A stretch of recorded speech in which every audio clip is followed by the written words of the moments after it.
जय श्री हरि। ओम नमो भगवते वासुदेवाय।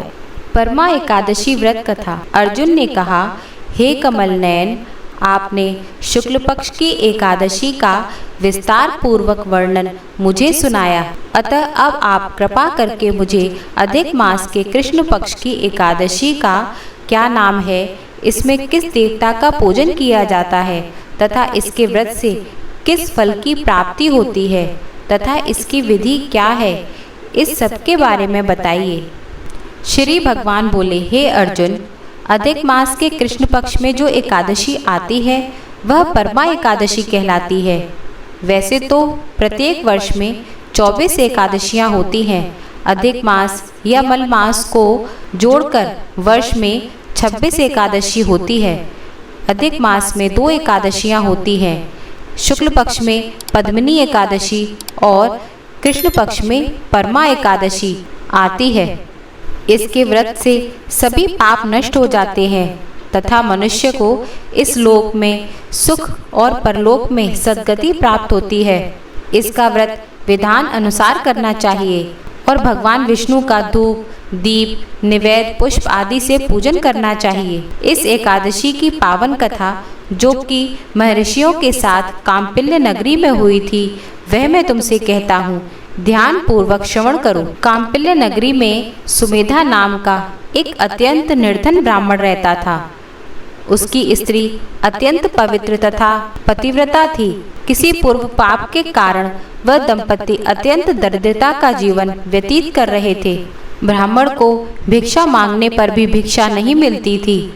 उस ब्राह्मण की पत्नी वस्त्रों से रहित होते हुए भी अपने पति की सेवा करती थी तथा अतिथि को अन्न देकर स्वयं भूखे रह जाती थी और पति से कभी किसी वस्तु की मांग नहीं करती थी। दोनों पति पत्नी घोर निर्धनता का जीवन व्यतीत कर रहे थे। एक दिन ब्राह्मण अपनी स्त्री से बोला, हे प्रिय, जब मैं धनवानों से धन की याचना करता हूँ तो वो मुझे मना कर देते हैं। गृहस्थी धन के बिना नहीं चलती, इसलिए यदि तुम्हारी सहमति हो तो मैं परदेश जाकर कुछ काम करूं, क्योंकि विद्वानों ने कर्म की प्रशंसा की है। ब्राह्मण की पत्नी ने विनीत भाव से कहा, हे स्वामी, मैं आपकी दासी हूँ। पति अच्छा हो या बुरा हो, जो कुछ भी कहे पत्नी को वही करना चाहिए। मनुष्य को पूर्व जन्म में किए गए कर्मों का फल मिलता है। सुमेरु पर्वत पर रहते हुए भी मनुष्य को बिना भाग्य के स्वर्ण नहीं मिलता। पूर्व जन्म में जो मनुष्य विद्या और भूमि दान करते हैं, उन्हें अगले जन्म में विद्या और भूमि की प्राप्ति होती है। ईश्वर ने भाग्य में जो कुछ लिखा है उसे टाला नहीं जा सकता। यदि कोई मनुष्य दान नहीं करता तो प्रभु उसे केवल अन्न ही देते हैं। इसलिए आपको इसी स्थान पर रहना चाहिए, क्योंकि मैं आपका विक्षोभ नहीं सह सकती। पति बिना स्त्री की माता, पिता, भाई, ससुर तथा संबंधी आदि सभी निंदा करते हैं। इसलिए हे स्वामी, कृपा कर आप कहीं न जाएं। जो भाग्य में होगा वह यहीं प्राप्त हो जाएगा। स्त्री की सलाह मानकर ब्राह्मण परदेश नहीं गया। इसी प्रकार समय बीतता रहा। एक बार कौंडिन्य ऋषि वहां आए। ऋषि को देखकर ब्राह्मण सुमेधा और उसकी स्त्री ने उन्हें प्रणाम किया और बोले, आज हम धन्य हुए। आपके दर्शन से आज हमारा जीवन सफल हुआ। ऋषि को उन्होंने आसन तथा भोजन दिया। भोजन देने के बाद पतिव्रता ब्राह्मणी ने कहा, हे ऋषिवर, कृपा कर आप मुझे दरिद्रता का नाश करने के लिए विधि बताइए। मैंने अपने पति को परदेश में जाकर धन कमाने से रोका है। मेरे भाग्य से आप आ गए हैं। मुझे विश्वास है कि अब मेरी दरिद्रता शीघ्र ही नष्ट हो जाएगी। अतः आप हमारी दरिद्रता नष्ट करने के लिए कोई उपाय बताइए। ब्राह्मणी की बात सुन कौंडिन्य ऋषि बोले, हे ब्राह्मणी, मलमास की कृष्ण पक्ष की परमा एकादशी के व्रत से सभी पाप, दुख और दरिद्रता नष्ट हो जाती है। जो मनुष्य इस व्रत को करता है वह धनवान हो जाता है। इस व्रत में नृत्य, गायन आदि सहित रात्रि जागरण करना चाहिए। यह एकादशी धन वैभव देती है तथा पापों का नाश कर उत्तम गति भी प्रदान करने वाली होती है। धनाधिपति कुबेर ने भी इस एकादशी व्रत का पालन किया था, जिससे प्रसन्न होकर भगवान भोलेनाथ ने उन्हें धनाध्यक्ष का पद प्रदान किया था। इसी व्रत के प्रभाव से सत्यवादी राजा हरिश्चंद्र को पुत्र, स्त्री और राज्य की प्राप्ति हुई थी। तदुपरांत कौंडिन्य ऋषि ने उन्हें एकादशी के व्रत का समस्त विधान कह सुनाया। ऋषि ने कहा, हे ब्राह्मणी, पंचरात्रि व्रत इससे भी ज्यादा उत्तम है। परमा एकादशी के दिन प्रातःकाल नित्य कर्म से निवृत्त होकर विधान पूर्वक पंचरात्रि व्रत आरंभ करना चाहिए।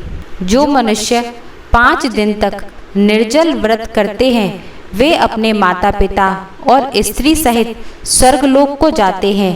जो मनुष्य 5 दिन तक संध्या को भोजन करते हैं वे स्वर्ग को जाते हैं।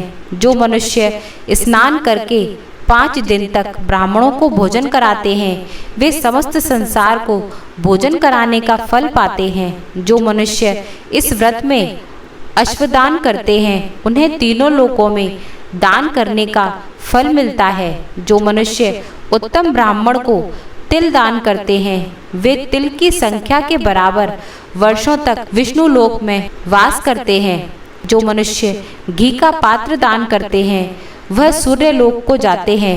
जो मनुष्य 5 दिन तक ब्रह्मचार्य पूर्वक रहते हैं वे देवांगनाओं के साथ स्वर्ग को जाते हैं। हे ब्राह्मणी, तुम अपने पति के साथ इस व्रत को धारण करो, जिससे तुम्हें अवश्य ही सिद्धि और अंत में स्वर्ग की प्राप्ति होगी।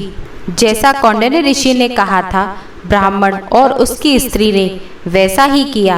परमा एकादशी का 5 दिन तक व्रत किया।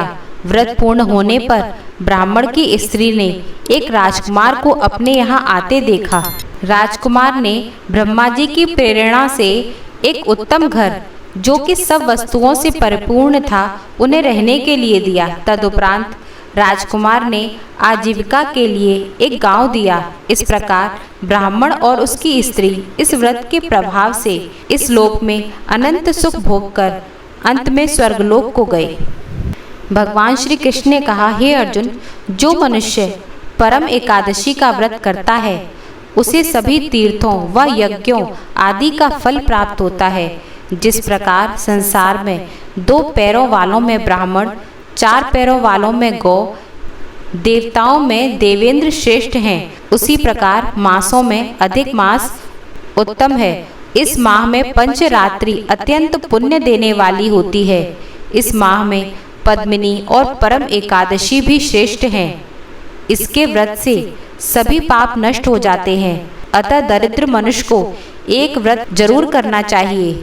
जो मनुष्य अधिक मास में स्नान तथा एकादशी व्रत नहीं करते उन्हें आत्महत्या करने का पाप लगता है।